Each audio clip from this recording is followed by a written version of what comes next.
네, 자, 오늘 시장 한번 정리를 해드리는 시간 이제 가져보도록 하겠는데요. 자, 먼저 첫 번째 지수밴드 전략부터 드리도록 하겠습니다. 자, 일단 뭐, 그 전에 이제 지난주 같은 경우는 이제 엔터주하고 게임주하고 이제 가상화폐 관련주들 이쪽에 테마주 장세가 굉장히 강했죠. 이번 주도 지수는 박스권으로 갖춰놓고 테마주들만 계속 움직이는 장세가 나올 것 같은데요.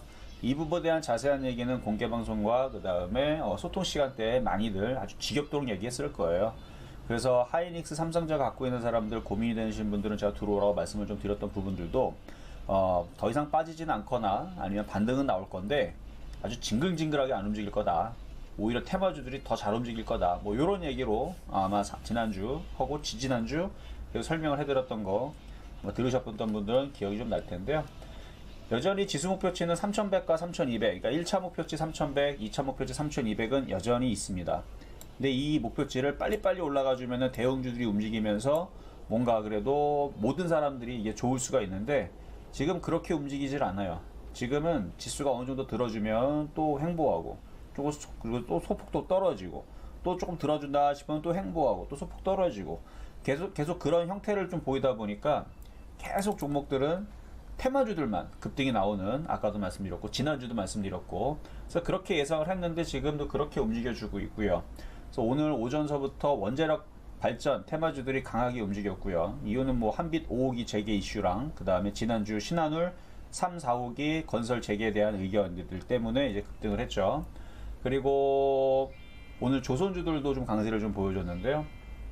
카타르에서 LNG 선박 수주에 대한 그 지원 요청이 쇄도를 하면서 카타르 에너지 공사에서 전 세계 가스 매장량이 13%를 차지를 하는데 그 세계 최대 규모의 노스필드 가스전을 개발을 위해서 LNG 선박 발주를 추진 중이며, 그래서 한국의 조선 3사와 작년 6월서부터 해서 계속 계획을 체결해 왔고 곧 발주가 본격적으로 이루어질 전망이다, 뭐 이런 얘기 때문에 움직인 것 같아요. 자, 그리고 또 뭐가 어떤 테마가 움직였나 보면은 이제 그 위드 코로나 관련주에서 정부에서 초안을 공개를 했고, 뭐 확정안도 이번 달 말쯤에 이제 발표를 할 거고, 그래서 11월 위드 코로나에 대한 기대감 때문에 관련주를 계속 상승을 하는데, 지난주까지는 위드 코로나 관련주 쪽에서 안 움직였던 쪽이 있어요. 제가 안 그래도 그 부분도 신한수에서 좀 풀어드렸는데, 여행주하고 항공주하고 카지노, 백화점, 화장품 업종들도 소비주라고 그랬죠. 근데 지난주 안 움직였지만 그쪽도 순환매가 나올 거다. 그래서 지난주 강하게 움직였었던 게임주라든지 엔터주들은 계속 강했으니까 오늘은 좀 눌리는 거고, 그동안 조정을 받았던 여행, 항공, 카지노, 백화점, 화장품 업종들이 오늘 굉장히 강세를 좀 보여주는 그런 흐름이었습니다. 뭐 그 외에 뭐 은행주들 같은 경우도 3분기 상장 은행 순이익 사상 최대치에 대한 기대감 때문에 강하게 움직였고, 뭐 그 외에서도 오늘 뭐 시장이 좀 만등 나오면서 좀 움직였던 게 뭐 장 분위기가 그래도 빨간색이 나오니까 장중에 이제 KT 회사가 이제 디도스 공격으로 의심이 되는 통신 장애로 인해서 전국이 난리가 나서 일부 보안 섹터들도 움직임이 좀 나왔죠. 어쨌든 그러면서도 지수는 크게 흔들리기커녕 흔들리는 척을 아침에 좀 했다가 결국은 다 들어주면서 강보합으로 마감을 하는 그런 흐름이었습니다. 계속 아마 지수는 그렇게 크게 변동성을 주면서 크게 뭐 빠질 일은 없고요. 크게 올라가거나 그럴 일은 없을 거고, 그래서 대형주들은 계속 재미가 없을 거고요. 테마주들만 급등하는 흐름이 계속되지 않을까. 이 얘기도 사실 지난주 했던 얘기입니다. 지난주 목요일날, 제가 금요일날에서는 신의 한수에서는 소통방송만 하고 TV방송이 나오질 않고요. 그래서 목요일날에서 이 얘기를 했을 거예요. 지수는 별로 움직이지 않고 대형주들 재미없고 테마주들만 급등하는 흐름이 계속된다. 이번 주도 계속 그럴 거다라는 얘기고요.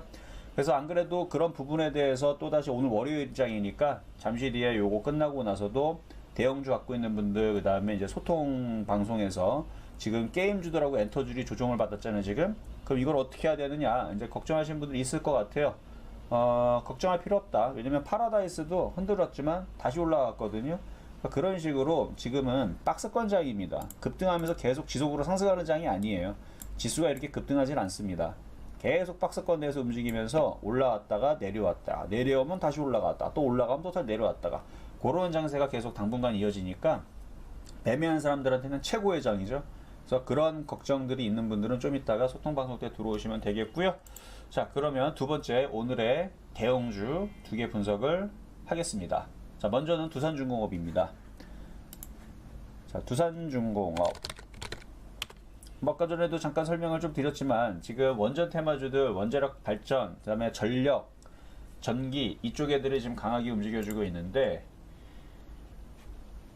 일단 최근 뭐 에너지 가격도 급등을 하고 있고요, 그렇죠? 그다음에 문재인 대통령께서 28일부터 다음 달 5일까지 주요 20개국과 함께 정상회의를 하는데 유엔 기후 변화 협약 당사국 회의를 15P26이라는 회의를 참석하기 위해서 유럽을 방문할 예정이라는 소식이 전해졌고 그 COP26에서 원자력 에너지 활용이 주요 의제 중에 하나로 주목을 받을 거라는 전망이 커지면서 어쨌든 간에 이런저런 얘기가 복합이 되면서 지금 원전 테마주들이 좀 강하게 움직였는데요.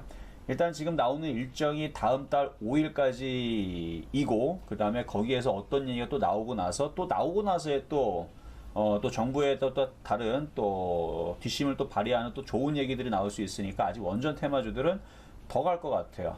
그래서 그 두산중공업도 마찬가지 지금 수급을 보면 상당히 좋습니다. 여기 보면은 지금 오늘도 외국인들이 150만 주를 주워 담았네요. 연기금이 46만 주. 최근에 꾸준히 사요. 그러면 이거는 3만원까지는 일단 갖다 붙인다는 얘기고요. 그 이상도 생각을 해야 됩니다. 그래서 지금 원전 테마주들 쉽게 볼 거 아니에요, 지금.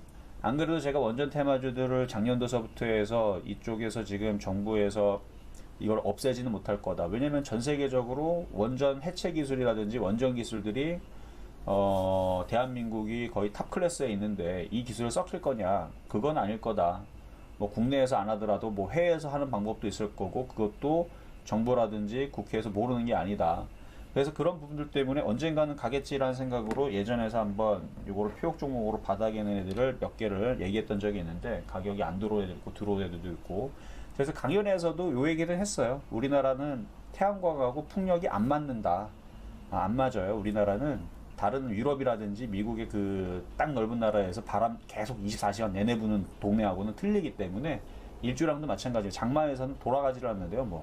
그래서 그런 부분들을 제가 자세하게 풀어가지고 강연에서 얘기한 적도 있어요. 수치를 가지고 그 정보 자료를 가지고 PPT를 가지고 그래서 우리나라 안 맞는다. 근데 원자력은 괜찮다라는 얘기를 한 적이 있는데 어쨌든 원자력 관련주들이 지금 움직임이 좋아요. 뭐 신한우는 3, 4호기 건설 재개기 목소리도 커지고 있고 그리고 오늘은 한빛 5호기 발전을 재개를 하는 그런 이슈도 있고요. 그래서 두산중공업은 계속 갈 것 같다. 넘어갈 수도 있을 것 같다. 느낌이 있기 때문에 그래서 이거는 만약에 조정받으면 공략을 해도 좋습니다.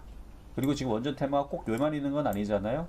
오늘의 이제 실전매매정수에서도 표적 종목을 하나 전력 테마, 전선 테마는 그렇게 안 따라가더라고요. 다 원전 테마 애들만 해체 관련주들, 그러니까 원전 기술 있는 애들 그쪽 애들만 움직였는데 전선 전력 테마들도 조만간에 따라 움직이지 않을까 예상을 해보겠고요. 자 그리고 이제 KB금융 자 분석을 해보겠습니다. 지금 얘기들은 추천주가 아닙니다. 분석만 해드리는 거예요. 자, KB금융은 최근에 8, 9월 달에 실전매매 정수에서 추천해봤었는데 가격이 안 들어왔어요. 근데 잘 올라가죠.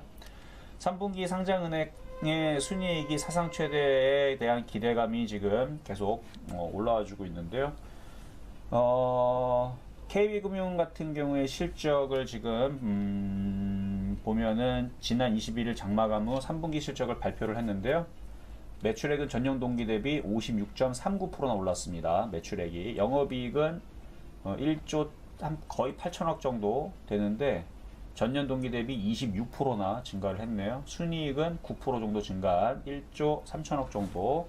그래서 KB금융은 그렇고 뭐 그 외에 뭐 하나금융투자 같은 경우도 지금 3분기 실적을 발표를 했는데 전년 동기 대비 102.48%, 영업이익은 전년 동기 대비 7%, 순이익은 22%나 올라왔네요.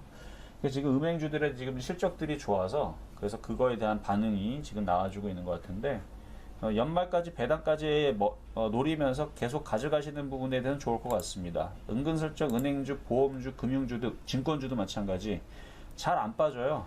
은근슬쩍 올라가는데 마치 오늘 화장품 같은 느낌이 들었습니다. 이게 무슨 느낌이냐면 개인들이 건들지 않는 애들이 있죠. 걔네들만 열심히 올라갑니다. 그럼 뭐가 안 가느냐? 삼성전자. 그렇죠? 그러니까 개인 투자자들이 많이 건든다 싶으면 징글하게 안 움직여요. 삼성전기도 마찬가지고, 그렇죠? LG 디스플레이도 마찬가지고, SK하이닉스도 마찬가지고. 왜 안 움직이느냐? 그냥 개인들이 좀 많이 산다 싶으면 아주 철저하게 안 움직입니다. 그럼 뭐가 움직이느냐? 개인들이 안 산다 하면 움직여요. 이거 대형주 기준입니다. 그래서 증권주 잘 가죠. 증권주 잘 움직여주고 있고, 보험주 잘 움직여주고 있고, 은행주 잘 움직여주고 있는데, 뭐 하나투자증권 같은 경우도 얼마나 잘 가는지 몰라요. 요즘에 계속 바닥에서 40% 올라갔어요. 별로 안 올라간 것 같죠. 누가 봐서는 딱 한 12% 올라갔나 싶었는데 48% 갔습니다. 최근에 움직였던 그 게임주, 뭐 메타버스 뭐 다 제치고 이게 오히려 더 많은 수익이 냈어요. 이게 뭔데? 하나투자증권. 물론 다른 증권자는 이렇게까지는 안 가는데, 어쨌든 뭐 보험주하고 은행주하고 증권주가 여전히 제가 이렇게 얘기를 해도 개인 투자자는 관심이 없습니다. 모르겠어요. 왜 관심이 없는지. 어쨌든 관심이 없는 개인 투자자들의 그 대형주들이 많이 움직인다는 거 보고 뭐 체크를 해드렸고요. 자, 다음으로 세 번째, 실전 매매 정수에서 추천했던 종목인데요. 한전기술인데, 이게 지금 추천한 지 좀 오래돼가지고, 근데 제가 강연에 갈 때마다 한 번씩 계속 언급하는 종목 중에 하나거든요. 특히 에너지 얘기할 때에서 제가 한전기술과 그 다음에 보성파워텍, 그리고 최근에서는 이제 서전기전도 신한수에서 한번 얘기했었는데 그건 추천주로 준 건 아니고요.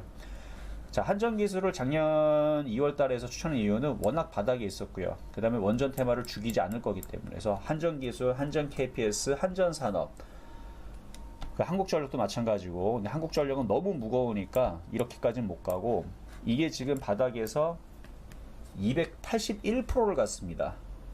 작년 2월 19일 날에 19,500원에 추천했었거든요. 매수 가격이 19,500원 추천해가지고 제가 강연에 갈 때마다 한 번씩 얘기하는 종목인데, 원전 테마가 계속 이렇게 안 가진 않을 거다라고 얘기했었는데, 올해 그 바이든 대통령이 우리나라 그때 문재인 대통령님이 가갖고 그때 담화를 나눌 때, 그때에서 원전 테마가 이제 신재생 에너지로 정책 자체가 그때부터 바뀌는 기조가 보였죠. 그때서부터 한전산업부터 해서 원전 테마주들이 움직이기 시작했어요. 그때가 언제였죠? 그때 한전산업을 보게 되면 이때쯤이었죠, 뭐. 그쵸? 요때 6월달쯤, 6월달 7월달 가면서 그때서부터 이제 약간 기조가 좀 바뀐 것 같은데, 워낙 바닥에서 움직이는 거라 계속 우상향으로 움직일 수 있는 종목들을 찾아야 됩니다. 이미 많이 올라온 한전산업 같은 경우는 이제는 조금 조심해야 되지만, 한전기술은 더 갈 수 있어 보인다. 그래서 한전기술, 그래서 요거는 사라고 말씀드리는 건 아니고, 제가 오늘의 표역 종목을 아침에서 뭘 드린 게 있어요. 그건 전선 테마입니다.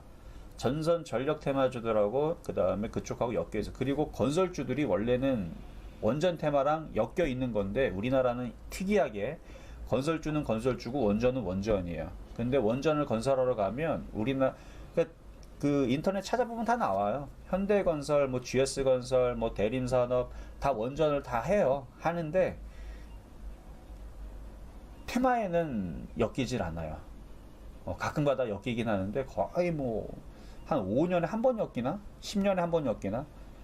어쨌든 건설주도 근데 건설주 사라는 얘기는 아니고, 원전 테마주 쪽에서 아직 안 움직인 쪽을 순환매로 공략을 하시는 게 좋을 것 같아서 한번 예전에 추천했었던 한전기술 그냥 자랑 겸 얘기를 해드리는 건데, 결국은 바닥에 있는 애들로 공략을 했을 때에서 280%의 수익을 나는 거지, 떠 있는 거 상태에서는 이런 식으로 날 수는 없습니다. 자, 그럼 이제 정리하도록 하겠습니다. 자, 시장 점수는요 80.5 드리도록 하겠습니다.